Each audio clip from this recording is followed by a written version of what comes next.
Well, talking of the other side, let's bring in some perspective now from Gehad el-Haddad. He's a spokesperson for the Muslim Brotherhood. He joins us on the line from Cairo.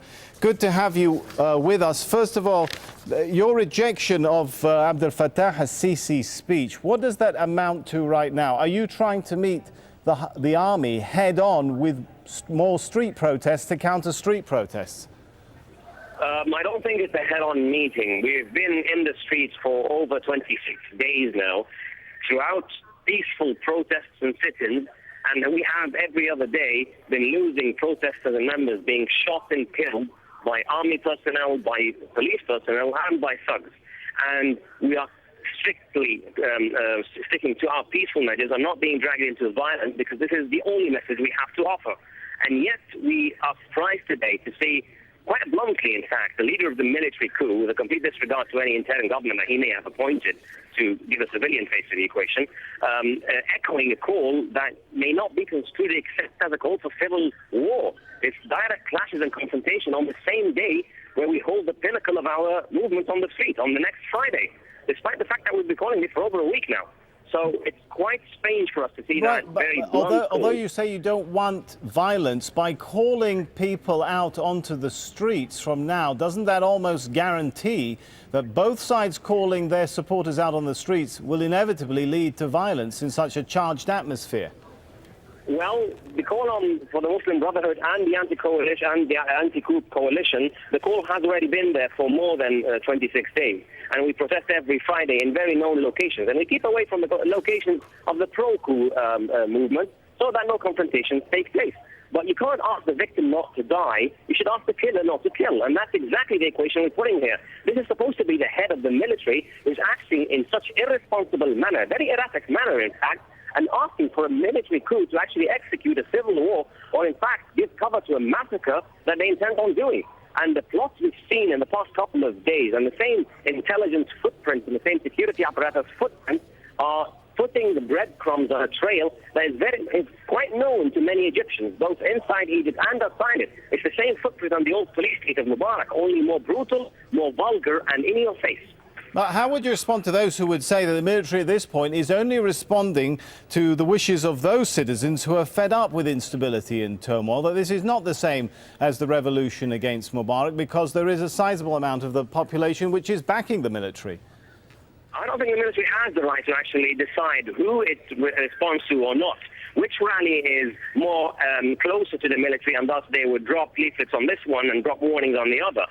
The military has no right to have that role in political scenes. The military is supposed to stick to their own barracks, and they're supposed to follow the command and hierarchy and the sovereignty of their commander-in-chief, President Mohammed Morsi. The reason that Sisi is asking for the people on the streets to mobilize again is because he literally understands and asserted the fact that he lacks legitimacy, he lacks credibility. There's no authority here. There's no sovereignty of the state or wielding of the power of the law that allows him to act on the street. He needs people to cheer up the action so that he'd say, I've done this on behalf of the people, even if that's a few hundred or a few thousand on the streets. Do you interpret the speech by General Sisi talking about it then as perhaps a call for public backing for forcible moves by the military to end your protests? Do you think that's what's coming? We believe that is indeed what's coming. That was the hint that was measured. But at the same time, we don't know to what extent he's going to carry this, because in reality, in the past 2 weeks, Sisi and the coup regime have crossed every other red line.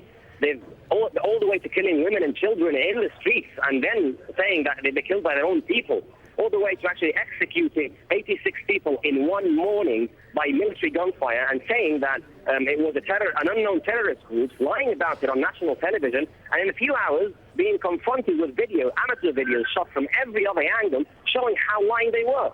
So we think that they've crossed already every other line. They've closed down channels, they've arrested journalists, they've arrested political leaders of many movements, they've detained thousands of protesters and tortured them and abused them. What more can they do?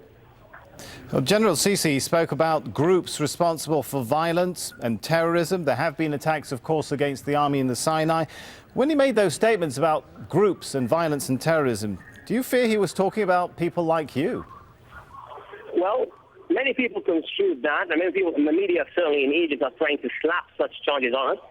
We still stick to our peaceful means. We will never jeopardize this. And what we're saying here is that many of these plots are seemingly carrying the same footprint of the same plots that were said to be terrorist attacks, and later found out to be orchestrated attacks by the Ministry of Interior Affairs and the security police apparatus under the Mubarak regime. Almost the same characters are now appearing and defending them. And yet we still call on all to refrain from violence and denounce all types of violence. We were the first ones to denounce the Mansour of Dom, and it is the job of the police force and of the military and of all the law enforcement officials to not engage in violence, in fact to prevent it.